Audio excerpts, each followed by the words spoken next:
ಅದು ಸರ್ಕಾರಿ ಹಾಸ್ಟೆಲ್. ನೂರಾರು ಬಡ ವಿದ್ಯಾರ್ಥಿಗಳ ಆಸರೆ ಆಗಬೇಕಾಗಿದ್ದ ವಸತಿ ನಿಲಯದಲ್ಲಿ ಅವ್ಯವಸ್ಥೆಗೆ ತುಂಬಿ ತುಳುಕ್ತಾ ಇದೆ.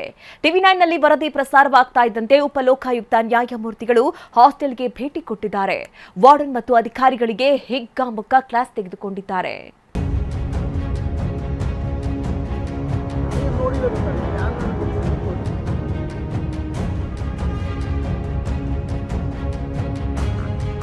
ಬೆಡ್ಗಳಲ್ಲಿ ತಿಗಣೆಗಳದ್ದೇ ರಾಶಿ, ದವಸ ಧಾನ್ಯದಲ್ಲಿ ಹುಳುಗಳ ಹಿಂಡು, ಕಿಟಕಿಗಳಿಗೆ ಬಟ್ಟೆ ಹೊದಿಕೆ. ಸಮಾಜ ಕಲ್ಯಾಣ ಇಲಾಖೆಯ ಮೆಟ್ರಿಕ್ ನಂತರದ ಹಾಸ್ಟೆಲ್ನ ಅವ್ಯವಸ್ಥೆ ಇದು.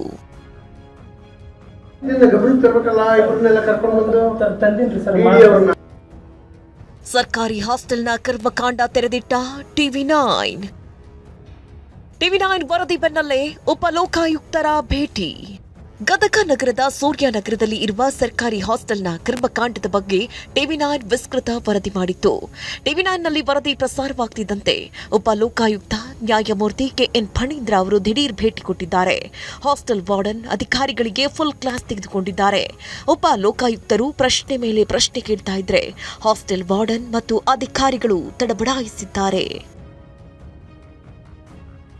ಬಂದು ನಾವು ನೋಡಿ ನಮ್ಮ ಕಣ್ಣಿಗೆ ಬೀಳೋ ತನಕ ಹಂಗೆ ಇಟ್ಕೊಂಡಿದ್ದೀವಿ. 6 ತಿಂಗಳಿಂದ ಮುಂದೆ ಇದೆಯೋ ಆಮೇಲೆ ಹೊರಟೋಗಿದ್ದ ಇದು.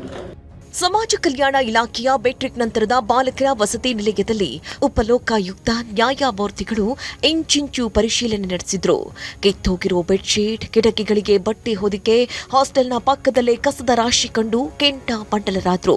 ಸಮಾಜ ಕಲ್ಯಾಣ ಇಲಾಖೆಯ ಡಿಡಿ ನಂದ ವಾರ್ಡನ್ ಅಧಿಕಾರಿಗಳಿಗೆ ಬೆಂಡೆತ್ತಿದ್ರು. ನಿಮ್ಮ ಮಕ್ಕಳನ್ನ ಇದೇ ಹಾಸ್ಟೆಲ್ನಲ್ಲಿ ಇರಿಸಿ ಅಂತ ಕಿಂಡ ಕಾರಿದ್ರು. ನೀವು ನಿಮ್ಮ ಸಮಸ್ಯೆಗಳನ್ನೇ ಹೇಳ್ಕೊಂಡು ಕೂತ್ಕೋಬಾರ್ದು. ಇದಕ್ಕೆ ಯಾವ ಸಮಸ್ಯೆ ಇದೆ? ವಾರ್ಡನ್ ಉಪನಿರ್ದೇಶಕಿ ವಿರುದ್ಧ ನ್ಯಾಯಮೂರ್ತಿಗಳು ಗರಂ. ಅಧಿಕಾರಿಗಳ ತರ್ಪ. ಹಾಸ್ಟೆಲ್ನ ಅವ್ಯವಸ್ಥೆ ಬಗ್ಗೆ ವಿದ್ಯಾರ್ಥಿಗಳು ನ್ಯಾಯಮೂರ್ತಿ ಕೆಎನ್ ಫಣೀಂದ್ರ ಅವರಿಗೆ ಎಳೆಯಾಗಿ ವಿವರಿಸಿದ್ರು.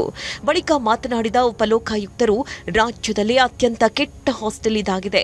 ತಕ್ಷಣವೇ ಉಪನಿರ್ದೇಶಕಿ ನಂದ, ತಾಲೂಕು ಅಧಿಕಾರಿ, ವಾರ್ಡನ್ ಎತ್ತಂಗಡಿಗೆ, ಸರ್ಕಾರದ ಮುಖ್ಯ ಕಾರ್ಯದರ್ಶಿಗೆ, ಸಮಾಜ ಕಲ್ಯಾಣ ಇಲಾಖೆಯ ಆಯುಕ್ತರಿಗೆ ಪತ್ರ ಬರೀತೇನೆ ಅಂತ ಹೇಳಿದ್ರು.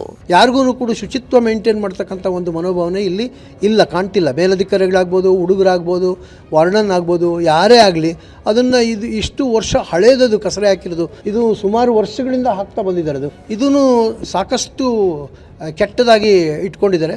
ಮೇಲಧಿಕಾರಿಗಳ ನಿರ್ಲಕ್ಷ್ಯತೆ ಎದ್ದು ಕಾಣುತ್ತೆ ಇದರೊಳಗೆ. ಇಂಥ ಆಫೀಸರ್ಸ್ನ ಬೆಟರ್ ಚೇಂಜ್ ಮಾಡೋದು ಒಳ್ಳೆಯದು ಅಂತ ನಾನು. ಬಡವರ ಮಕ್ಕಳು ಸರ್ಕಾರಿ ಹಾಸ್ಟೆಲ್ನಲ್ಲಿದ್ದುಕೊಂಡು ಕಷ್ಟಪಟ್ಟು ಓದ್ತಾ ಇದ್ರೆ ಸರ್ಕಾರ ಕೋಟಿ ಅನುದಾನ ನೀಡ್ತಾ ಇದ್ರು.